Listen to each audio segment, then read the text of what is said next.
अगर आप सोच रहे हैं कि आपका हेयर ट्रांसप्लांट कैसे सक्सेसफुल हो सकता है तो उसमें दो कंपोनेंट्स होते हैं। एक, आप अपनी सर्जरी कहां से करा रहे हैं, और दूसरी, ट्रांसप्लांट कराने के बाद फर्स्ट 10 से 12 दिन आप उसकी केयर कैसे रख रहे हैं। ये बहुत ज़्यादा डिटरमिन करेगा कि आपका हेयर ट्रांसप्लांट का रिजल्ट कैसा रहेगा, और ये पीरियड बहुत ही क्रिटिकल होता है। हाय, मैं हूं डॉक्टर मयंक, एक board certified plastic surgeon, diploma of American board of hair restoration surgery और फाउंडर क्राउन का।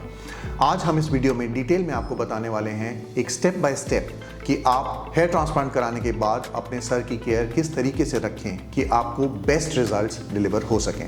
तो अगर आपने हेयर ट्रांसप्लांट कराया है या आप हेयर ट्रांसप्लांट कराने जा रहे हैं तो इस वीडियो को एंड तक ज़रूर से देखें। जब हम बात करते हैं हेयर ट्रांसप्लांट की तो प्रोसीजर कराने के इमीडिएटली बाद इस क्लिनिक पे, क्राउन पे, जब हम लोग प्रोसीजर करते हैं तो आपके सर पे एक पूरी बैंडेज दे देते हैं। इसलिए आपको नॉर्मली सर पे कोई भी नॉर्मल सलाइन के स्प्रेस करने की ज़रूरत नहीं होती है। ये एक मॉइस्ट ड्रेसिंग होती है जिसको खुलवाने के लिए मैं आपको 48 घंटे के बाद सर्जरी के फिर से बुलाता हूँ, जिसमें हम बैंडेज ओपन करते हैं, सब कुछ क्लीन करते हैं और पहला शैम्पू क्लिनिक में 48 घंटे के बाद आपको दे दिया जाता है। तो फर्स्ट 48 आवर्स के अंदर जिन चीज़ों का ध्यान हमें रखने की बहुत ज़्यादा ज़रूरत है वो ये है, आपको सोना कैसे है, आपको खाना पीने में क्या ध्यान रखना है, आपकी वर्कआउट्स वगैरह में आपको क्या चीज़ों के प्रिकॉशन रखने हैं, आपकी मेडिसिन्स क्या इस्तेमाल करनी है, आप अपने सर की केयर किस तरह से रखें कि आपको किसी तरह से चोट ना लगे। ये 5 चीज़ें हम डिटेल में बात करेंगे, तो एक एक करके हम डिस्कशन करना शुरू करते हैं। फर्स्ट चीज़, जब भी प्रोसीजर किया गया है उसके बाद आप जब घर जाते हैं आपको कुछ मेडिकेशंस दी जाती हैं जिसमें एंटीबायोटिक्स और पेन किलर्स होते हैं। आपके सर्जन आपको डिटेल में समझाएंगे कि आपको वो मेडिसिन्स किस तरीके से इस्तेमाल करनी है। इन मेडिसिन से आप टोटली कंफर्टेबल रहते हैं और जब भी आप इनको यूज़ करेंगे इसके कोई भी पॉसिबल साइड इफेक्ट्स या कॉम्प्लिकेशंस नहीं होती हैं। अगर आप किसी भी मेडिसिन से एलर्जिक हैं तो अपने डॉक्टर को ज़रूर से बताएं। दूसरी चीज़ जिसका ध्यान रखना ज़रूरी है वो ये है कि हम जब प्रोसीजर कराने के बाद गए हैं तो आपको सोना कैसे है। सोने के लिए आपको नॉर्मली जो मैं एडवाइस करता हूं वो ये कि आपका हेड आपकी चेस्ट के लेवल से थोड़ा ऊंचा रखा जाए। आपके फेस पे स्वेलिंग आने के चांसेस इससे बहुत कम होते हैं, तो इसलिए 2 मोटे सॉफ्ट तकिए अगर आप सर के नीचे लगा लेते हैं और एक इंक्लाइन पोजीशन में आप सोते हैं, चाहे आप एक रिक्लाइनर पे सोएं या अपने बिस्तर पे सोएं, या फिर अगर वो आपके लिए कंफर्टेबल नहीं है तो एक मोटा सॉफ्ट तकिया और उसके ऊपर जो फ्लाइट पिलो होता है, जो नेक सपोर्ट पिलो होता है, वो भी आप लगा सकते हैं। उसके साथ में आप कंफर्टेबली सो पाएंगे। जब हम बात करते हैं खाने पीने की, तो पहली चीज़ जिसका ध्यान हमें रखना ज़रूरी है कि खाने के कोई भी प्रिकॉशंस नहीं होते हैं। कई बार आपको क्लिनिक्स एक टाइट बैंडेज या टाइट हेड बैंड देते हैं जो आपके सर पे होती है। उस कंडीशन में जो आपकी मसल्स होती हैं जिससे आप चबाते हैं वो यहीं अटैच्ड होती हैं, इसलिए आप हो सकता है हार्ड चीज़ें चबाने की कैपेसिटी ना रखें या आपको अनकंफर्टेबल लगे। उस कंडीशन में आप सेमी सॉफ्ट खाना खा सकते हैं। अगर आप खा पा रहे हैं और आप कंफर्टेबल हैं तो आप खाने में सब कुछ खा सकते हैं। मैं अपने पेशेंट्स में स्पेसिफिकली कहता हूं कि आप बहुत ज़्यादा स्पाइसी या जंक फूड या ऑयली प्रोडक्ट्स, फ्राइड प्रोडक्ट्स ना खाएं पोस्ट सर्जरी, क्योंकि आप बहुत सारी दवाइयां ले रहे होते हैं, उससे आपको एसिडिटी होने के चांसेस हो सकते हैं। जो चीज़ें आपको अवॉइड करने की ज़रूरत है वो आपकी ड्रिंक्स में है, जिसमें आप बेसिकली ग्रीन टी या कॉफ़ी बिल्कुल भी ना कंज्यूम करें पोस्ट सर्जरी, जो 48 घंटे से 72 घंटे तक हम लोग अपने पेशेंट में अवॉइड करने के लिए कहते हैं। आप नॉर्मल चाय पी सकते हैं। अल्कोहल बिल्कुल भी ना पिएं।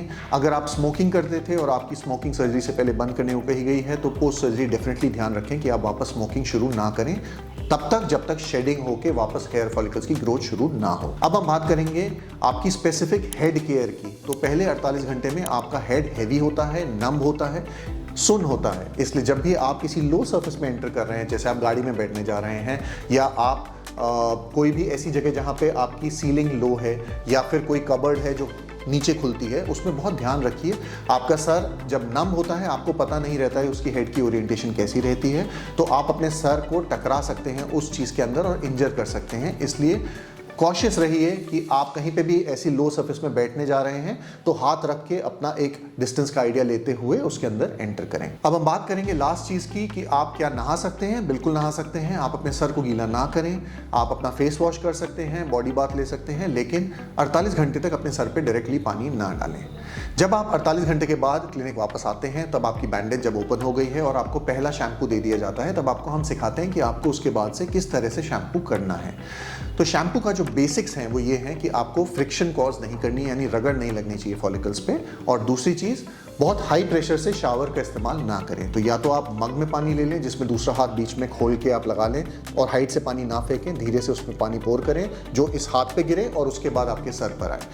अगर आप हैंड शावर यूज़ कर रहे हैं तो उसका प्रेशर बिल्कुल लो कर लें और उसको ड्रिबलिंग प्रेशर से यूज़ करें, ताकि आपके फॉलिकल्स जो लगाए गए हैं वो किसी तरह से चिपकाए नहीं गए हैं, वो सिर्फ प्लेस किए गए हैं। तो किसी भी प्रेशर से या रगड़ से वो फॉलिकल्स पहले आने वाले 5 से 10 दिन में निकल सकते हैं।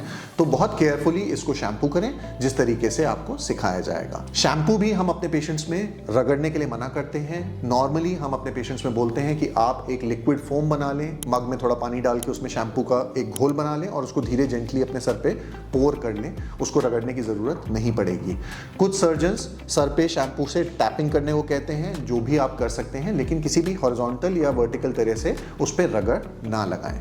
सुखाने के लिए इसमें तौलिया इस्तेमाल ना करें, उसको एयर ड्राई होने दें, अपने आप सूखने दें। प्रोसीजर के बाद की मेडिसिन भी वैसे ही कंटिन्यूड रहती हैं, जिसके लगभग 5वें दिन के बाद से आपकी हेयर प्रिजर्वेशन मेडिसिन फिनेस्ट्राइड और मल्टीविटामिन्स वगैरह आपकी शुरू करी जाती हैं और लगभग 12 दिन के बाद आपको मिनॉक्सिडिल वापस शुरू करने के लिए हम लोग इस क्लिनिक में कहते हैं। 48 घंटे के बाद भी जब आप अपने घर जाते हैं तो आपको बेसिक केयर के लिए सिखाया जाता है कि आप अपने हेड को जब भी बाहर जा रहे हैं तो कवर्ड रखें, उसको डायरेक्ट डस्ट या सनलाइट से एक्सपोज ना करें। तो आपको एक सर्जिकल कैप हम लोग पहनने के लिए कहते हैं, जो ब्लू कलर की कैप होती है, उसके ऊपर एक लूज बीनी या बंडाना से आप उसको कवर्ड रख सकते हैं। अप्रॉक्सीमेटली 10 से 12 दिन के बाद आपको फिर से हम क्लिनिक बुलाते हैं, जिस टाइम पे उसमें जो स्कैबिंग होती है, जो पपड़ी जम जाती है, उसको एक बार क्लीन कर दिया जाता है। उसके बाद आप अपनी नॉर्मल कोई भी गोल्फ कैप, क्रिकेट कैप पहनकर भी बाहर जा सकते हैं, आपको सर्जिकल कैप की जरूरत नहीं होगी। अंदर इंडोर्स, घर के अंदर या जब आप सोने जा रहे हैं, आपको कोई हेड गियर की जरूरत नहीं है, आप उसको नॉर्मली ओपन रख के सो सकते हैं। प्रोसीजर के बाद के कुछ बेसिक जो प्रिकॉशंस रखने होते हैं, वो कोई भी तरह की एक्सरसाइजिंग, जिमिंग, जॉगिंग, स्विमिंग वगैरह नहीं करनी होती। वो 2 हफ्ते के बाद आप धीरे धीरे करके अपने सर्जन से